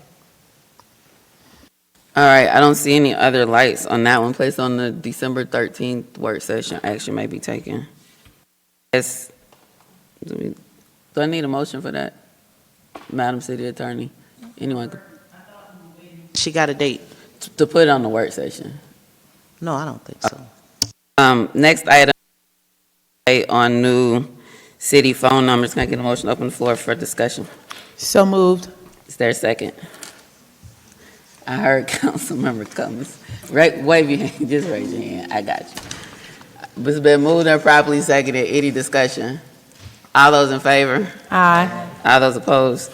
Motion carries. The floor is open. Councilmember Shropshire. Okay. So, I'm sure you got the emails that the city phone numbers changed. And I think when the contract or the conversation came up to council, I think that's the part that they failed to mention, that all the numbers would change in the city.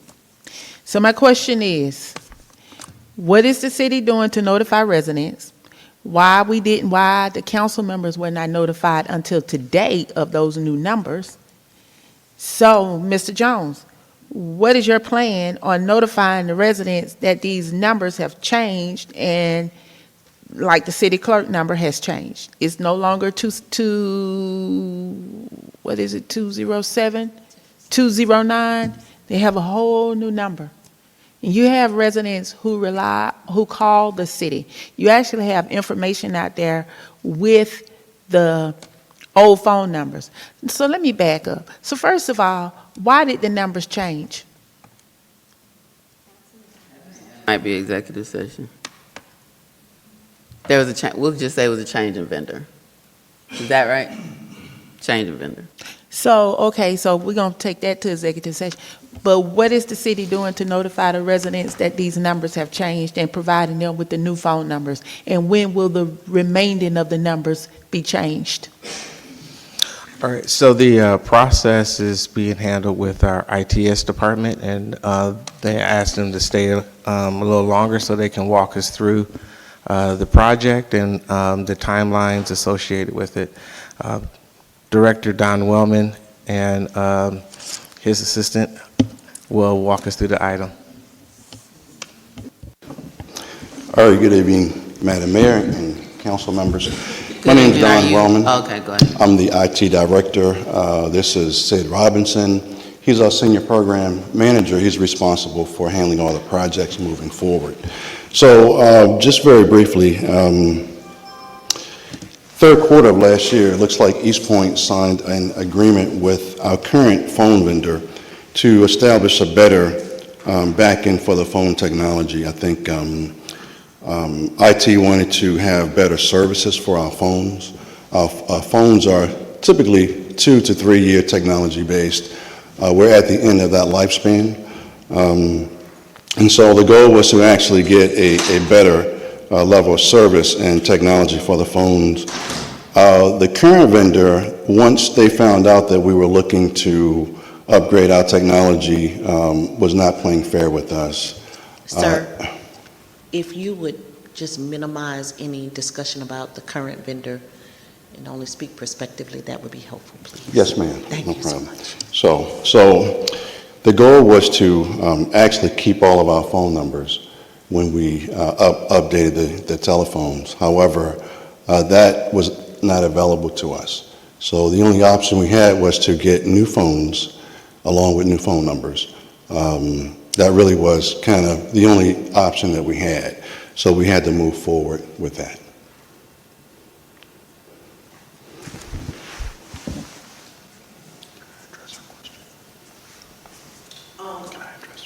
Madam Pro Tem Provisional, if it's okay, or Mr. Jones, whoever, just to make sure that this conversation talks about like you said, the timeline of rolling out the new numbers, but the history we would just need to limit. Yeah. So that's fine. I can address timeline. Our timeline is to actually have the phones and new numbers installed by the end of this month, okay?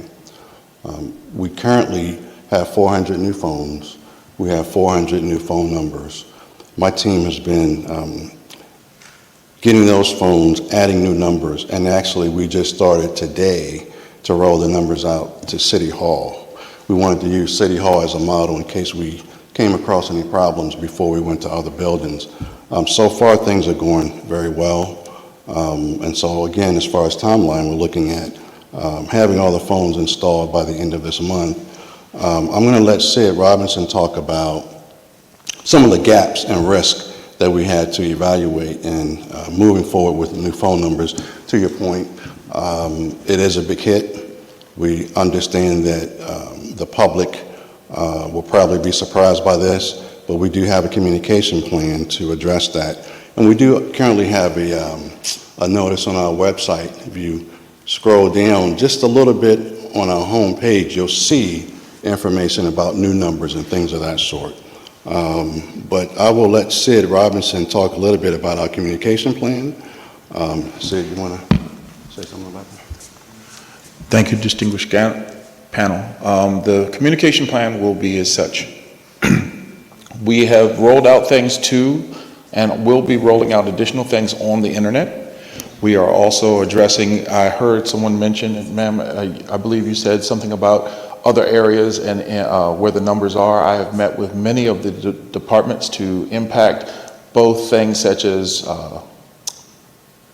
buildings, signage, throughout the city and other areas that obviously we communicate both to to companies and companies internally. We are changing those as we move the different departments to those pieces, and we are mitigating each of those risks. To answer that question, I believe the other question you said was a timeline for that rollout. That timeline will be not so much flexible, but will be as we roll out, but at the same time, as we are engaging to allow for more than 1 to 2 weeks for each of the entities to be out before we saturate another section of the information to the public. Does that answer your question, ma'am? No, not really. So I'm going to have to ask the city manager, without going into too much details, when did you all know that these numbers was going to change? That's the first question. Can we hold these questions to the executive session? Okay.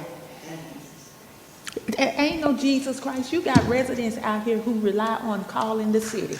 All right, come on, Y'all y'all. keep giving him a pass. Let me ask you this. Has the main city number changed? 404-270-7000.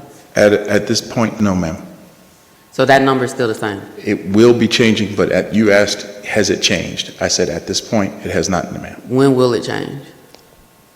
I will have to check on that. It's going to possibly change, as Don Melman said, by the end of the month.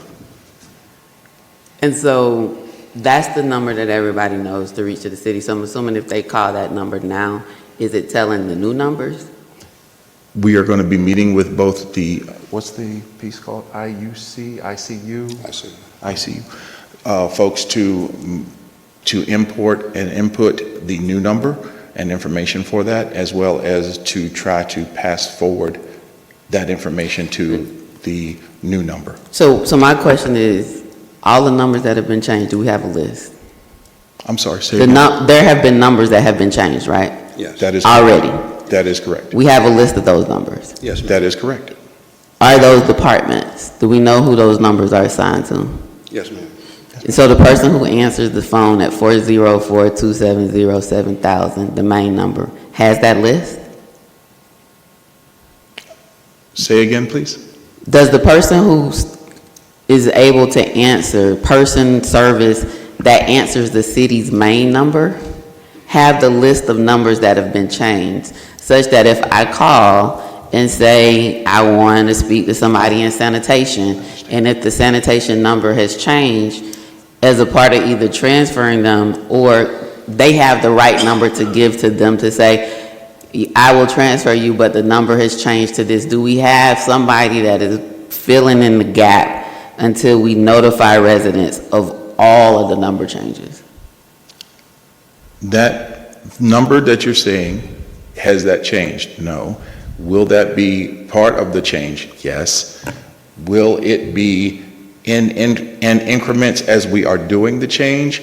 We are working that out now because we are training the new, what's the best term, I guess? The new service has a plan that you can make some of those changes more adjustable, where the old plan did not.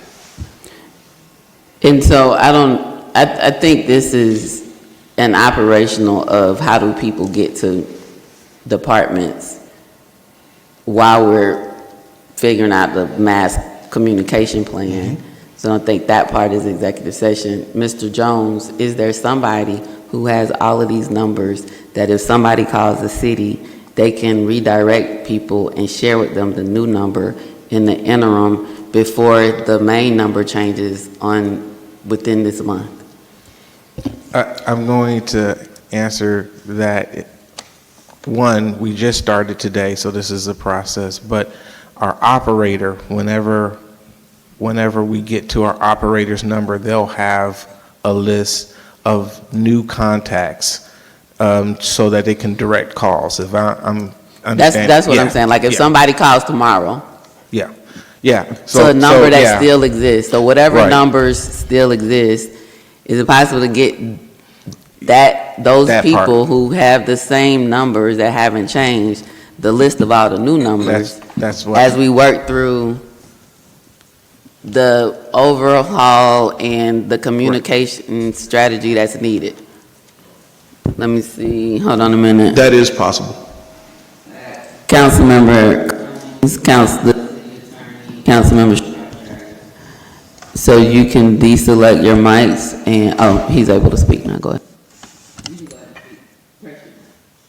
I just wanted to, and you said, is that possible to get that list available? That is possible. We will be getting that list out. Yes, ma'am. Thank you, Councilmember. Comments, City Attorney? Oh, you're not gonna Councilmember comments? Thank you. So that was one of the things that the mayor was asking, is there just a list? And you did say that there would be a list. So when people call and if their numbers change. Now, I can remember way back in the day, if I had an old number, when they dial that number, it'll say the number has changed and this is what the new number is. Is that an option that will be available so when people start to call? That cannot be answered due to the comment that the legal has stated that needs to be part of executive session. No.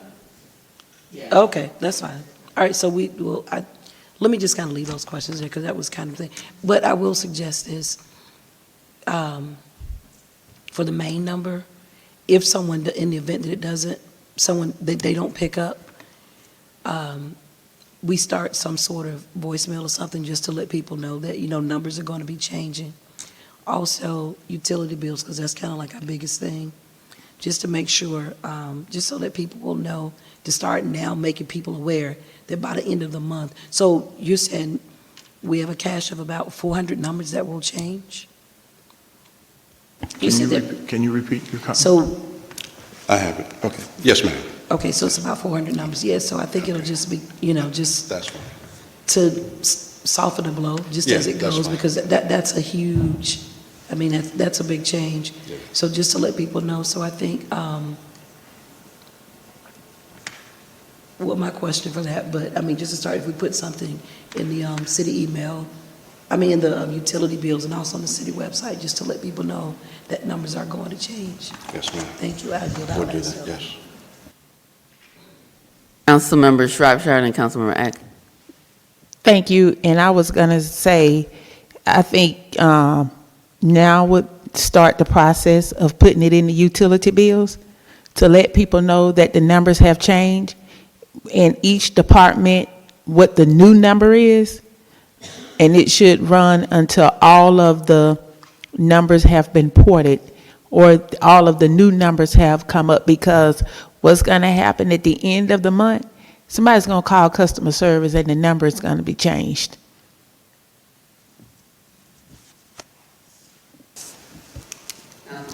No, okay, no, I wanted to address her point. Yes, ma'am, it would actually be on the communication plan we have, it would actually be 30 to 60 days past final rollout of the phones to allow people to fully absorb, because in my history, I don't think the 30 days is enough time for people to actually, the first notification going out will probably be ignored. So we would want an additional one out there possibly. They would still have to, you still have to notify the residents that the numbers are being changed. Yeah, no. You still have to notify them. You can't wait 60 days. You have to start immediately notifying them of these new numbers. Yes, ma'am, and we'll do that. Yes.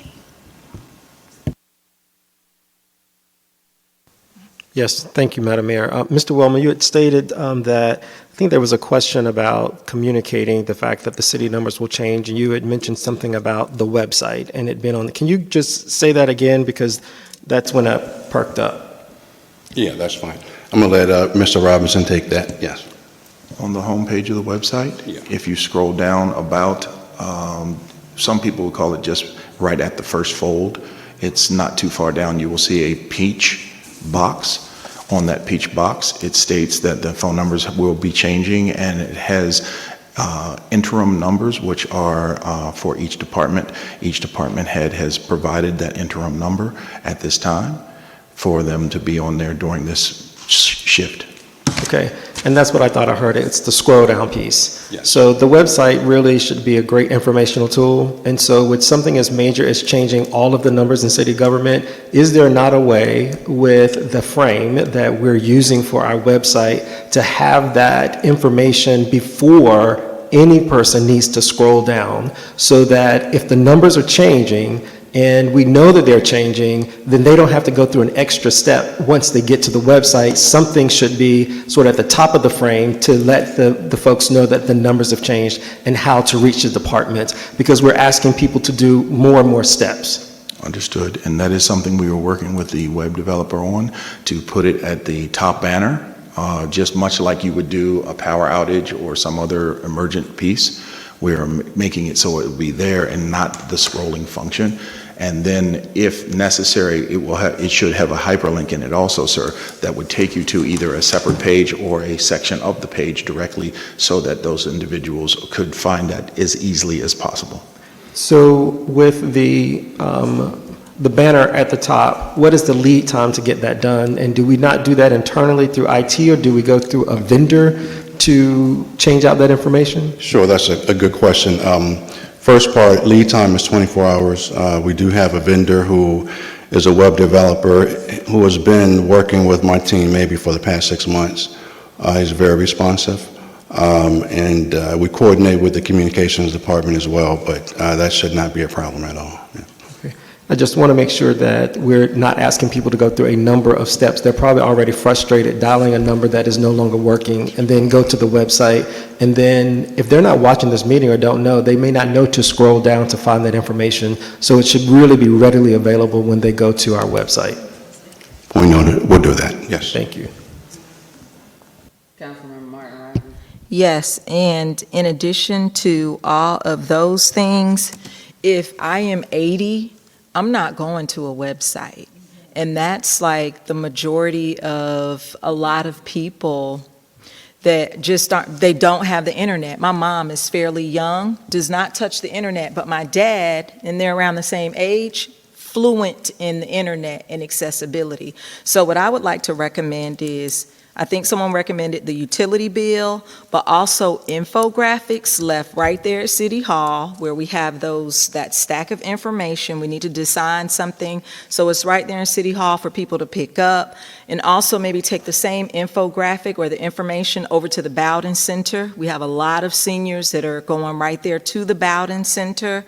And also customer care. A lot of people are going into customer care to pay for their utility bills. So all of the touch point places where our residents go, I would even say Jefferson Park, put some infographics right there on the counter in Jefferson Park. But where people are going, all we have to do is inform, inform, inform. So in addition to, yes, going online, we need pieces of paper as well to say, hey, these numbers have changed, this is what's out there. So please consider that. Thank you, Bob. Point noted, and we will do that. We will consider that, yes. So the reality of it is, nobody knows 400 numbers for the city, right? So there are some changes that won't be noticed if the right numbers are provided. And so what has generally been communicated is the phone numbers for the departments, right? There are multiple layers within departments, but if we can get something out with the phone numbers for the departments, right? If we give people too many numbers, that's not gonna help them navigate. In order to get information or get things done within the city, their department, the mayor, council, city manager, departments, their key numbers that we've shared. I think there's even a flyer or something that we've given out at different times with those key numbers. The sooner we can get that and get it to the person who's answering the general number, and then start sending, that can be sent out, whether the number has changed or is changing. Those key numbers that people call to get service, request services or to request information, is the ones that we should try to be getting out at all of the different places through all the different mediums. as soon as possible, even while we work through the other things. Sure, and we can do that, Madam Mayor, yes. See any other lights? It sounds like this will be one of our executive session items as well, and so, thank you, gentlemen, for being. Wait, just for Councilmember clarity, Shropshire. the general number was changed. That's the number at the reception desk. The 404-270-7000, if I call that, will I get the city?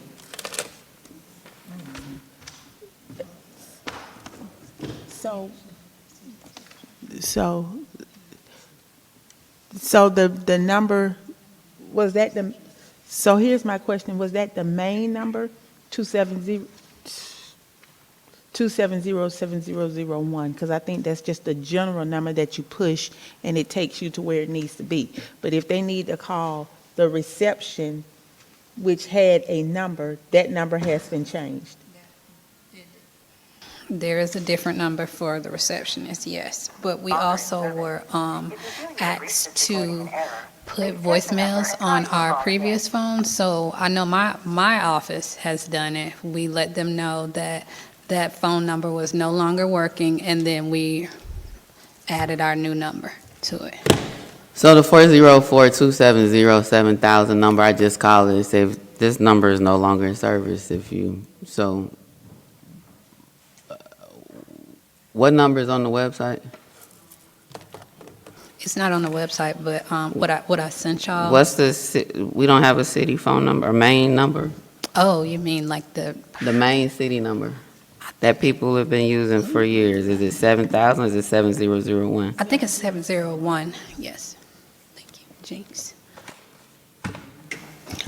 The listed numbers on the website, but we will be altering the delivery of the website, as the gentleman has mentioned, show for a customer care number, power, water, sewer, planning and zoning, human resource, finance, communication, fleet, city clerk, city manager office, information technology, contracts and procurement, economic development, and public works. Those numbers, the interim number to those direct departments is listed on the website presently.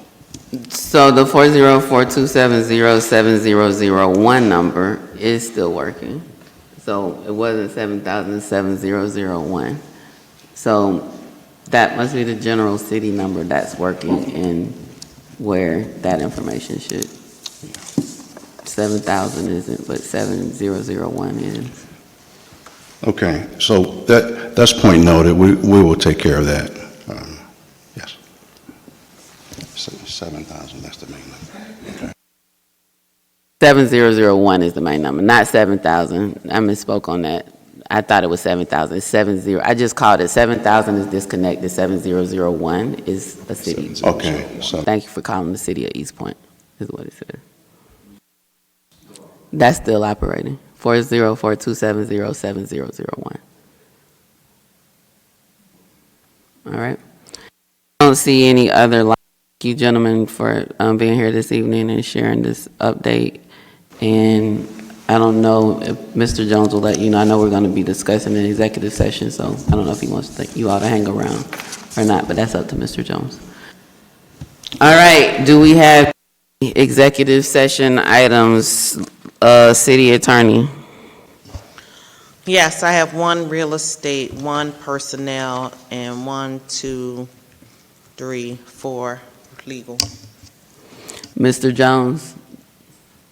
I have one real estate. Council. I have, I'm going to say 2 personnels. Personnel. Any other council members have any executive sessions?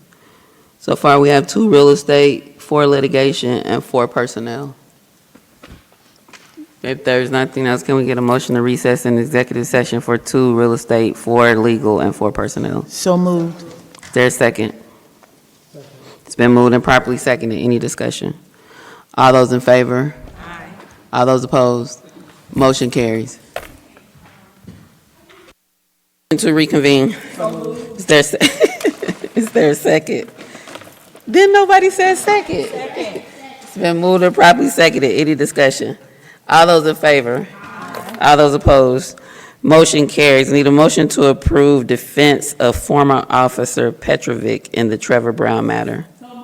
Second. It's been moved and properly seconded. Any discussion? All those in favor?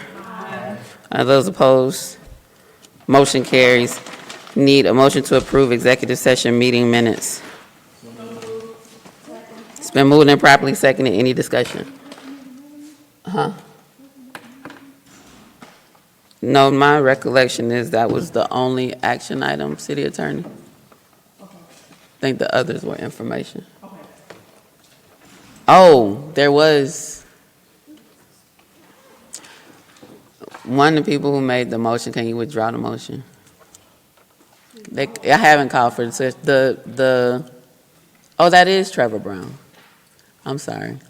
I was thinking about Attorney Mitchell. Yeah, that's the only one. Okay. So there's a motion, there's a second on the executive session meeting minutes, right? Any discussion? All those in favor? All those opposed? Motion carries. Need a motion to adjourn. Is there a second? It's been moved and properly seconded. All those in favor? All those opposed? Motion carries. Good night, East Point.